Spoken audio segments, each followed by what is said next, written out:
baru diingat dah terliur.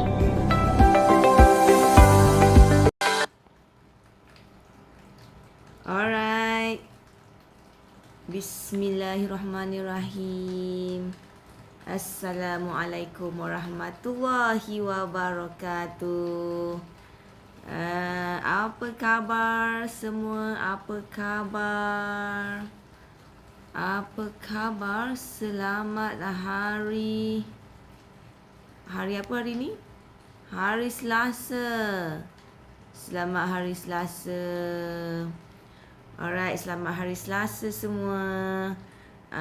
Bagaimana pekerjaan anda hari ini? Bagaimana urusan anda hari ini? Dah tengah hari. Dah makan tengah hari ke? So boleh kongsikan dengan Bonda B, boleh komen kan bagaimana anda hari ini kan? Adakah anda sihat-sihat? Alhamdulillah. Ke macam kurang sihat ke kan? Kongsikanlah kalau anda kurang sihat. Saya nak doakan supaya anda dapat dikurniakan kesembuhan yang segera. Kesembuhan yang segera. Dilindungi daripada segala penyakit, insya-Allah. Amin rabbal alamin. Alright. So hari ni saya perkenalkan diri dulu. Alright, saya Bonda B dari KD Kerutuk. Kepakaran kami ialah membantu ibu-ibu bekerja, ibu-ibu yang sibuk, ibu-ibu yang kerja berlambak, tak sempat nak masak, dengan membantu mendapatkan lauk KD Kerutuk, lauk ala kenduri 7 bintang yang sedap, lazat, padu, cepat dan mudah disediakan. KD Kerutuk, baru teringat dah terliur. Alright. So alhamdulillah, kami sangat bersyukur atas feedback daripada ramai pelanggan kami yang buat repeat order, yang komenkan yang best kan. Jadi kita pun nak beritahu lagi, kita nak ingatkan lagi yang kita punya kempen, kempen kita jaga kita ini nak hampir dah ke penghujungnya. Sudah nak hampir ke penghujungnya. Kita dah nak akhir bulan Jun dah.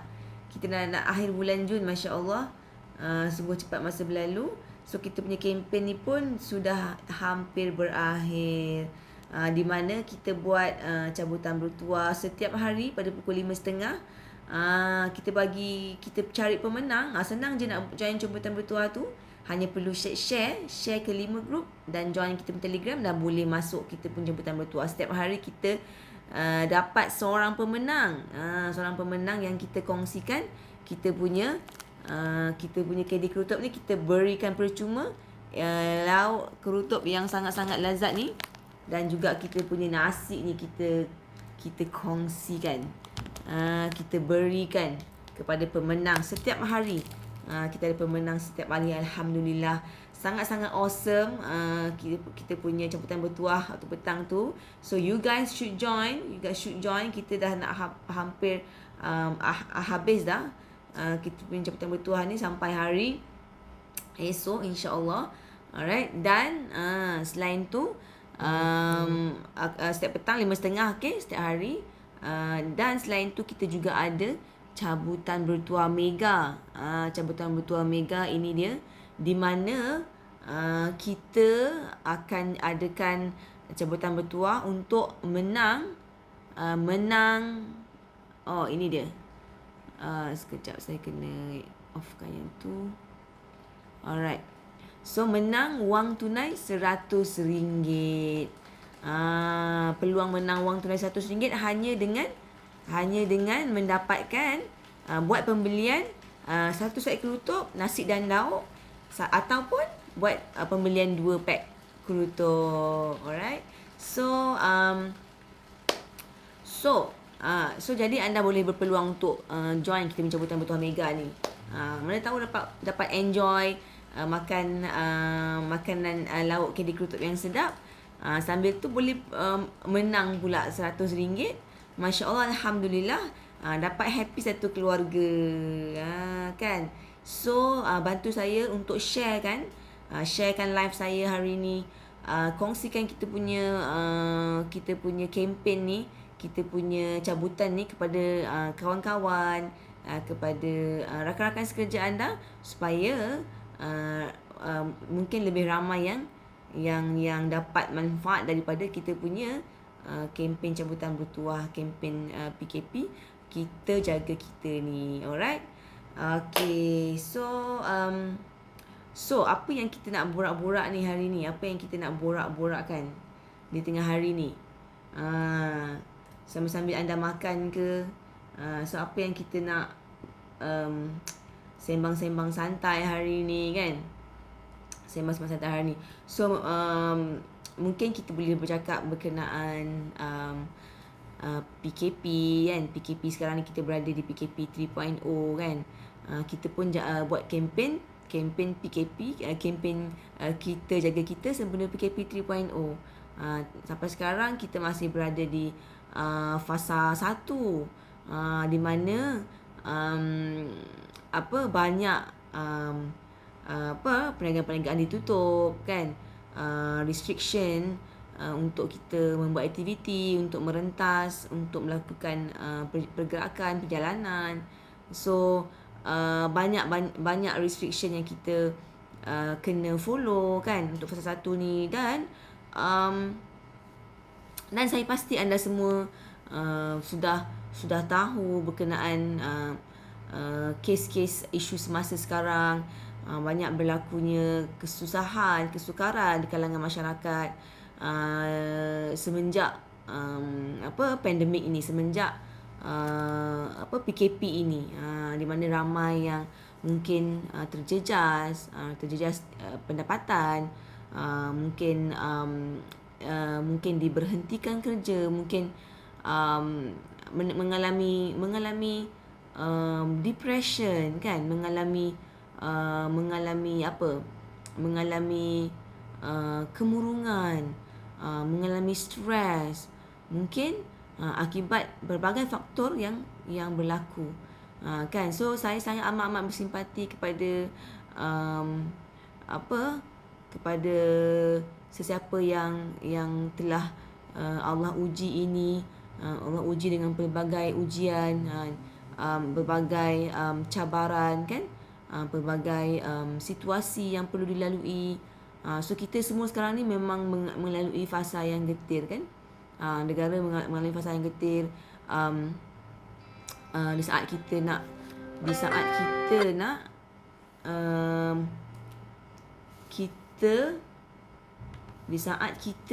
nak kita nak lindungi rakyat kan. Sekejap ya.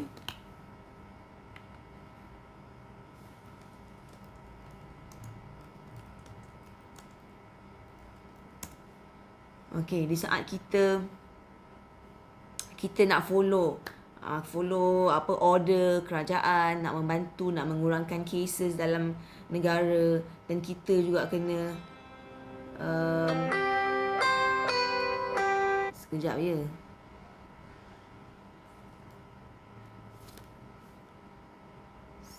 Sekejap.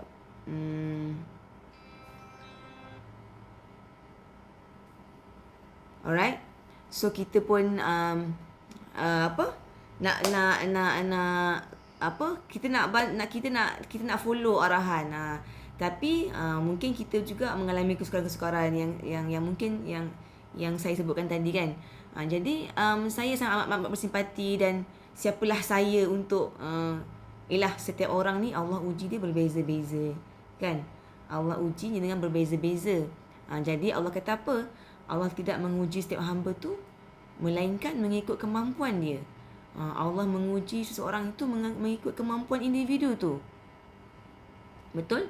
So jadi bila kita tengok macam Masya Allah beratnya ujian dia kan, ataupun kita rasa bila Allah uji kita rasa macam boleh ke kita tanggung ni, boleh ke ala beratnya Allah ujian ni kan. Tapi bila kita beriman dengan Allah punya ayat ni Allah kata Allah tidak membebani seseorang itu, melainkan mengikut kemampuan dia. Semestinya insya-Allah kita boleh hadapi, kan? Kita boleh hadapi. Jadi kita perlulah melakukan sesuatu. Maksudnya bila kita menghadapi situasi ni, kita tak sepatutnya hadapi dia seorang-seorang, betul tak? Kita boleh sebenarnya untuk kita minta pertolongan lah. Saya faham kadang-kadang kita pun macam ada kita punya maruah kita yang perlu kita jaga, kan? Tapi ditakuti bila kita simpan seorang-seorang, ditakuti mendatangkan mendatangkan kemudaratan yang lebih yang lain, yang lebih teruk, seperti kita punya mental kita, emotional kita yang kita perlu jaga. Takut-takut kalau kita simpan seorang-seorang terlalu lama, ia boleh mendatangkan penyakit depression. Na'udzubillah min zalik. Sebab kadang-kadang sebab kita terlalu lama kita pendam, kita tanggung seorang-seorang, kita simpan, takut-takut boleh mendatangkan penyakit yang lain yang lebih bahaya. So jangan tuan perempuan, so kita kena bercakap dengan orang sekeliling kita, apa yang kita rasa, luahkan. So mungkin ada orang yang boleh bantu. Bercakap dengan pasangan kita, kan, luahkan. Kalau saya memang saya suka luahkan apa yang saya rasa, apa yang saya tak puas hati ke. So maksudnya kita kena luahkan, ya. Saya kata maksud kita kata I don't think this is right. Saya rasa macam benda ni macam saya tak boleh, saya nak macam ni. So just let it go, just cakap.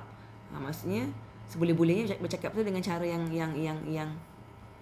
elok lah, kan. Jadi so kita nak bercakap dekat orang sekeliling kita, kan. So satu lagi yang saya cuba sentuh kat sini ialah bila kita diuji berkali-kali, kadang-kadang kita punya mental pun dah down teruk, kan. Saya pernah banyak kali dengar bagaimana orang-orang yang berjaya, dia bangkit daripada kejayaan dia. Betapa sebelum itu dia diuji dengan sangat-sangat dahsyat. Saya dengar pun tak percaya. Betul ni. Betul ke cerita dia ni, kan? Betul ke dia hadapi semua benda tu dengan sangat-sangat, Masya Allah, sangat dahsyat, kan, ujian yang dia hadapi. Kita dengar pun tak percaya, macam cerita drama je. Tapi memang realitinya itu yang berlaku, dan akhirnya dia berjaya, mereka berjaya keluar daripada apa yang mereka hadapi tu. Dan Masya Allah, Alhamdulillah, sekarang sudah menjadi orang yang sangat hebat. Jadi tuan-tuan puan, setiap kali kita hadapi cabaran itu, sebenarnya itu bukanlah the end of the world, kan. Itu bukanlah pengakhirannya. Sebenarnya itu adalah permulaan untuk Allah jadikan kita orang yang lebih hebat. Orang yang lebih hebat. Jadi saya nak cakap sikit pasal sangkaan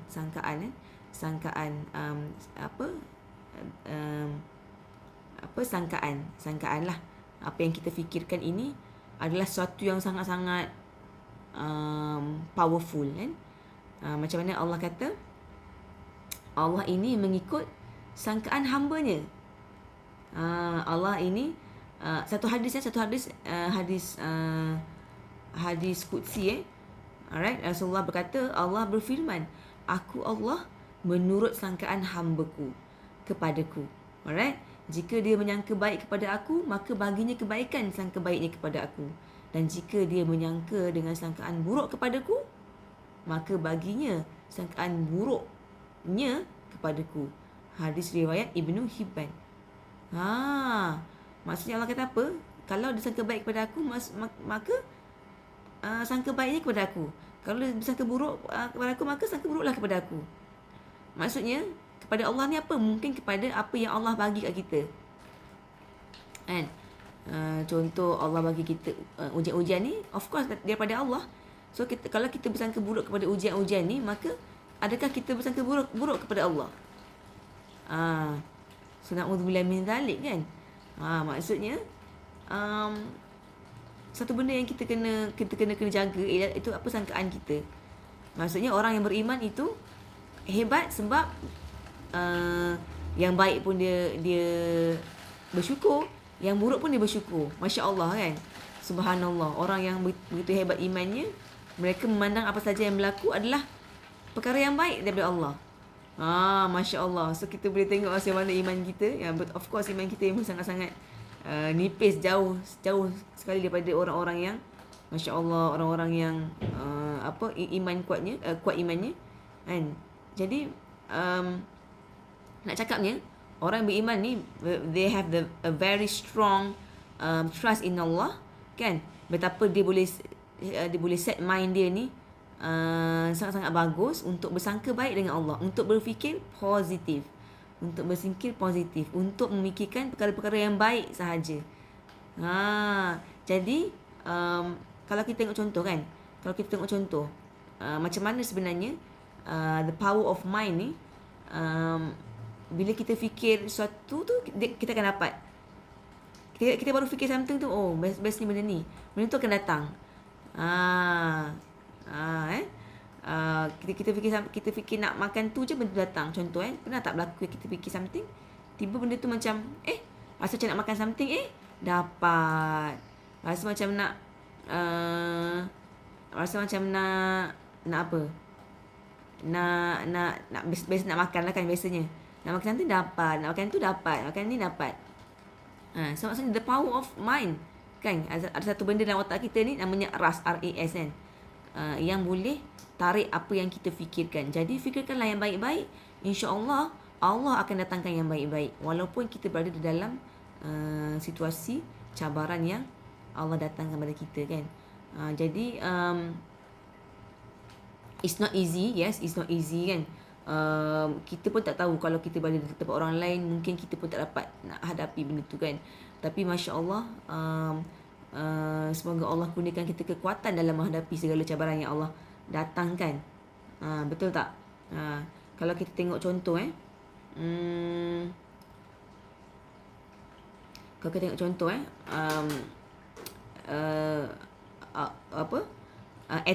atlet, kan. Sebelum dia masuk ke gelanggang, dia buat apa? Contohnya atlet squash. Siapa atlet squash negara? Nicole David. Adakah dia sebelum masuk gelanggang tu dia sungguh main, dia masih nak praktis lagi betul-betul, pukul, ataupun pelari contohnya, adakah dia macam sebelum main tu dia berlari, kan, sebelum betul-betul pertandingan tu, kan. Sebenarnya mereka ini membuat latihan minda. So mereka duduk dan mereka bertenang, kan. Mereka membayangkan, mereka berfikir, membayangkan pukulan mereka yang tepat, pukulan mereka yang mengena, ataupun larian mereka yang sangat baik, larian mereka yang mendahului orang lain sehingga ke garisan penamat dan menjadi johan. So mereka ini membayangkan dahulu sebelum mereka masuk ke gelanggang. Jadi latihan minda tu untuk kita dapatkan apa yang kita nak dapat. Seorang yang berjaya ni dia duduk dan dia sebenarnya setkan apa yang dia nak. Satu, the power of matlamat, kan, the power of goal. So dia set, dia nak apa, dan dia juga duduk dan dia membayangkan perkara yang baik-baik. So orang yang berjaya, dia sentiasa berharap kepada Allah untuk memberikan perkara yang baik-baik, kan. Of course kita akan ada perkara yang buruk, tapi kita kena berdoa lah. That is the power of doa. Kita doa supaya Allah lindungi kita daripada perkara-perkara yang buruk, kan. Jadi sebenarnya nak cakap ni, sangkaan itu adalah doa, kan. Sangkaan itu adalah doa. Apa yang kita fikirkan semua itu adalah doa. InsyaAllah bila kita ada masalah, kita fikir yang baik-baik, minta Allah selesaikan, Allah akan selesaikan. Bila kita fikir, Allah akan bantu, sebab Allah bersama kita, tuan-puan. Allah sentiasa bersama kita. Betul tak? Allah sentiasa bersama kita dan akan bantu dalam setiap urusan kita. Sekiranya kita bertawakal kepada Allah, kita meletakkan pengharapan kepada Allah dengan sepenuh-penuh pengharapan dan tawakal. Alright. So saya nak ucapkan saya nak doakan kepada anda semua, semoga Allah bantu dalam setiap urusan. Semoga kita dapat menjadi orang yang lebih baik selepas kita keluar daripada setiap cabaran yang Allah berikan. Untuk semestinya Allah nak jadikan kita orang yang lebih baik daripada ujian-ujian ini, kan. So stay strong, kan, stay strong. Teruskan berdoa dan semoga Allah pemudahkan urusan kita dan lorongkan kita dengan orang-orang yang baik-baik untuk bantu kita untuk kita keluar daripada cabaran yang kita hadapi, dan seterusnya membantu merubah diri kita menjadi orang yang lebih baik. Alright, insya-Allah taala, wallahu a'lam bisawab. Okay, itu saja saya nak share. Saya jumpa lagi insya-Allah petang ni pada pukul 5.30. Jangan lupa kita punya, saya nak umumkan sesuatu petang ni, sesuatu yang baru. Jadi jumpa saya 5.30 petang ni insya-Allah untuk cabutan bertuah kita. Alright, jumpa lagi. Saya Bonda B, Kedai Kerutuk. Baru teringat dah terliur. Bye. Assalamualaikum warahmatullahi wabarakatuh.